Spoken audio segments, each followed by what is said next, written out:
recevoir la bienvenue du maire M. Richard François de sa commune. Cette commune qui a pris dans cette cérémonie de ceci des restes mortels des victimes de la crise post-électorale. Je m'attends ici à Yvossi. Mesdames et messieurs, pour le déroulé de cette cérémonie, nous aurons tout à l'heure le discours du ministre de la Justice. Suivra après la remise des drapeaux aux familles présentes.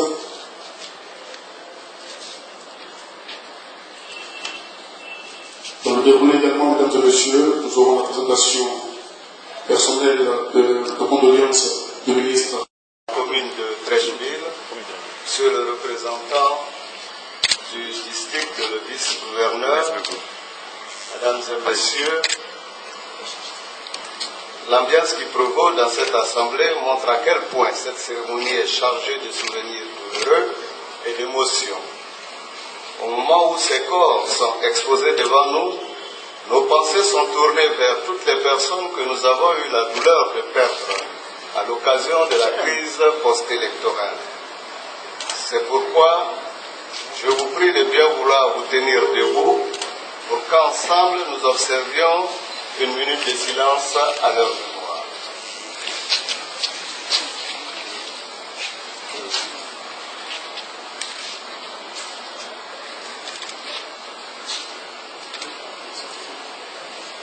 Je vous remercie.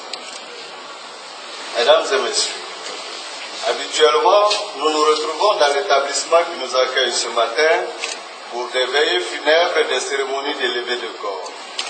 Aujourd'hui, nous sommes rassemblés en ce même lieu pour une cérémonie différente de celle auxquelles nous étions habitués. Il s'agit pour nous de remettre à des familles le corps et le reste de leurs proches qui ont trouvé la mort lors des violences consécutives aux élections présidentielles de 2010. Comme vous le savez, la situation sécuritaire qui prévalait à cette époque n'avait pas permis de procéder à l'ensevelissement décent de toutes les personnes décédées. Près de 2 ans après cette tragédie, de nombreux corps et restes humains reposent toujours dans des espaces publics et autres lieux non destinés à des inhumations. Cette situation ne pouvait pas s'éterniser.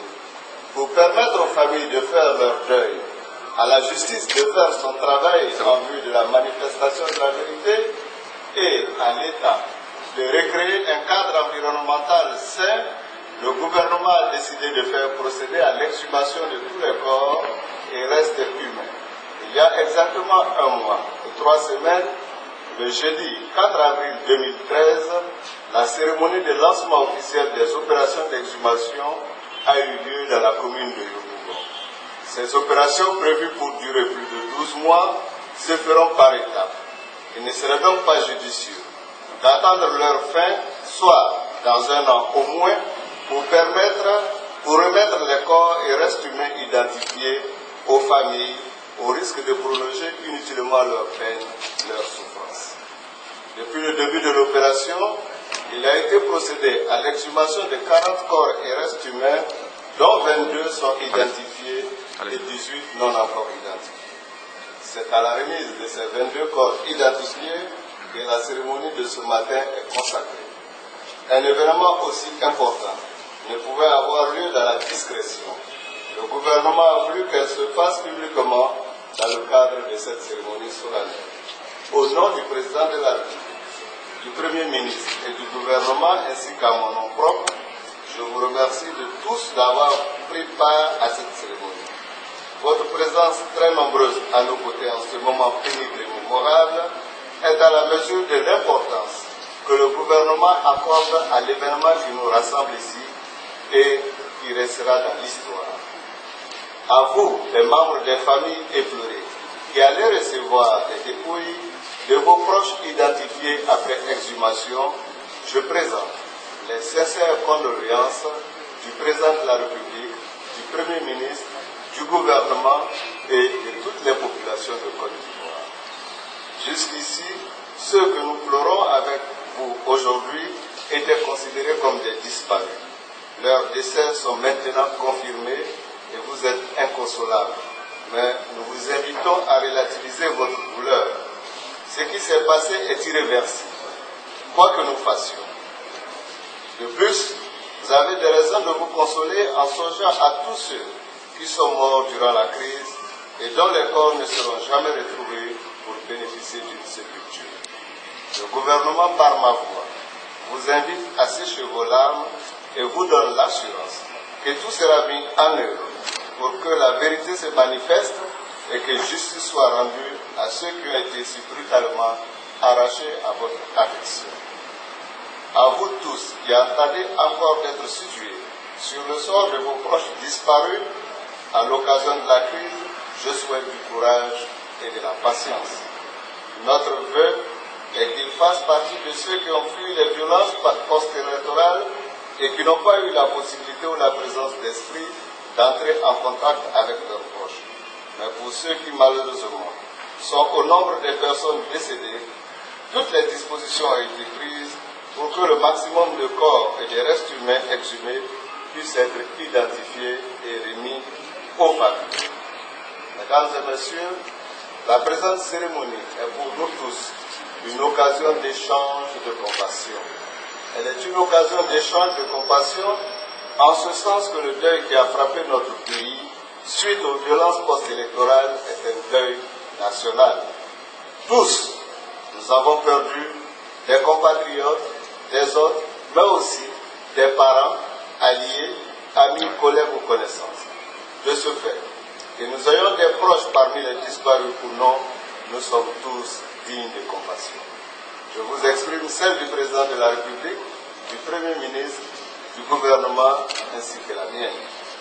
Je m'en voudrais de terminer mon propos sans remercier tous ceux et toutes celles qui, d'une manière ou d'une autre, ont contribué aussi bien aux exhumations et à l'identification des corps qu'à l'organisation de cette cérémonie. Je remercie en particulier le district d'Abidjan qui s'est investi et Ivo Sep qui a permis la conservation des corps et restes humains exhumés. C'est sur ces mots que le cœur est train de douleur. Je voudrais solennellement remettre les 22 premiers corps identifiés aux familles éplorées. Je vous remercie.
Le défunt Doumbia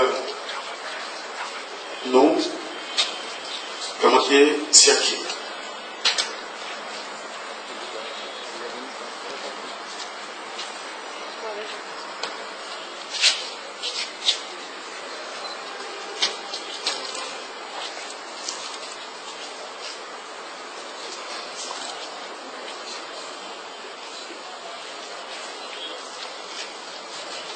Le défunt Mamadou Doumbia Babo.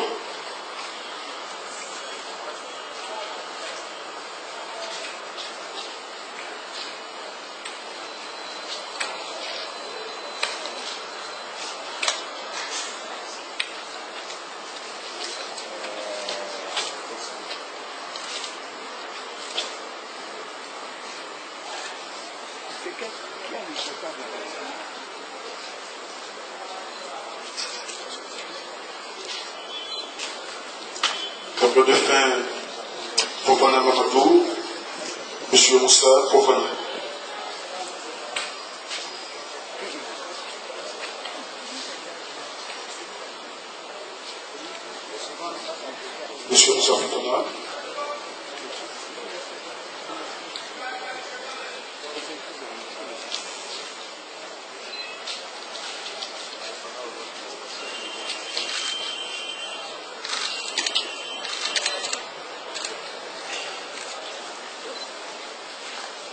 Donc, le lieutenant Nyon, Serge Marcus, Monsieur Nyon Gilbert.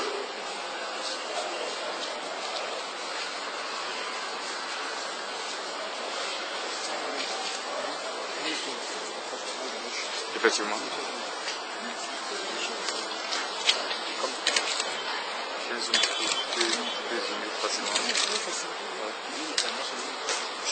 Dès qu'il prend ça, il va être la première. Merci, président de la République. Merci beaucoup. Comment vous vous appelez? Je m'appelle Gisèle. J'ai perdu mon fils. Vous avez quel âge? Il a 33 ans. Je venais de Haïti. Il n'est pas musicien, il n'était rien. Je venais de Haïti. Il faut du 40. Où ça, Yukouba? À Yukouba, oui. Son nom. Moi, c'est pas si j'ai fait. Et c'est quel jour? C'est à Gisèle. C'est quel jour? C'est lundi le Pâques. Comment? Merci beaucoup. Merci. Bien beaucoup.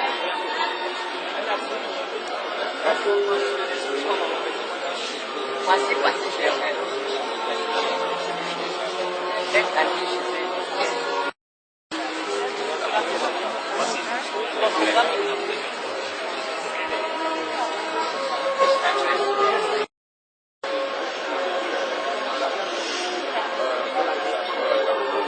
Bana badu ibradu. Badu ibradu. Bana madu. Bana madu. Baru.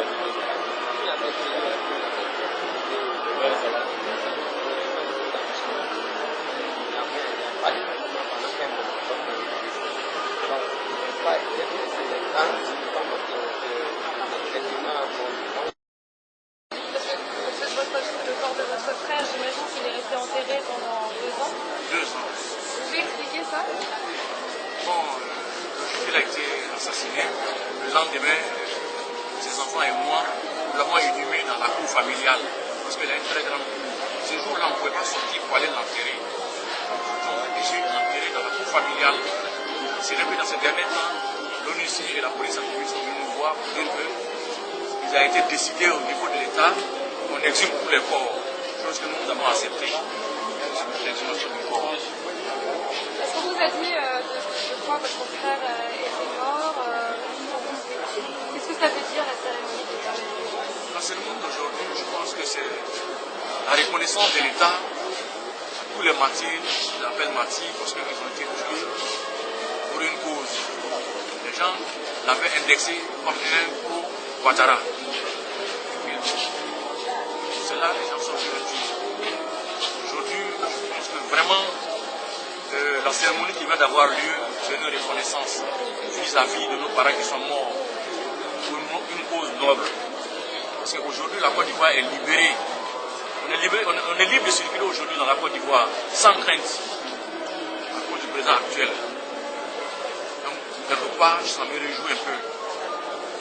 Est-ce que vous savez s'il y a aujourd'hui des victimes des forces de la Ouattara? Bon, oui, il y a eu des victimes aussi. Bon, comme on ne pouvait pas aussi sortir en ces temps-là, vraiment on n'avait pas assez d'informations. Et ici aujourd'hui, là, dans cette pièce, là, il y a des gens qui ont perdu des proches dû aux forces nouvelles ou à la chose. Bon, là, je ne peux pas m'exprimer sur ces cas. Je me dis uniquement de mon grand frère. D'accord. Et alors, et aujourd'hui, quel est le moral, comment ça va le moral? Bon, je peux dire qu'avec la présence du ministre, mon moral est un peu élevé.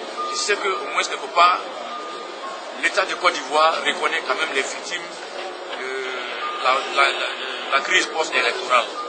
C'est un réconfort moral quand même pour les familles. Nous remercions beaucoup le chef de l'État pour cette cérémonie qui a été initiée. Merci beaucoup. Merci madame. Qu'est-ce que ça veut dire pour les victimes? C'est une cérémonie très importante pour les victimes parce que c'est des victimes qui n'étaient pas connues justement. On ne connaissent pas les documents attestant de ces qualités de parents des victimes, notamment les orphelins, pour lesquels nous avons pu obtenir certaines assistances, attester de leurs qualités d'orphelins. Il fallait qu'ils découvrent par la délivrance de certains documents, notamment le système PC, que nous allons obtenir en l'hôpital. Et ensuite, ça participe à, n'est-ce pas, atténuer le traumatisme des victimes, des parents des victimes. Parce que se lever chaque jour, ils voient le corps proche, là, n'est-ce pas que ça active des rancœurs. Voilà, ça traumatise. Donc franchement, c'est une série très importante.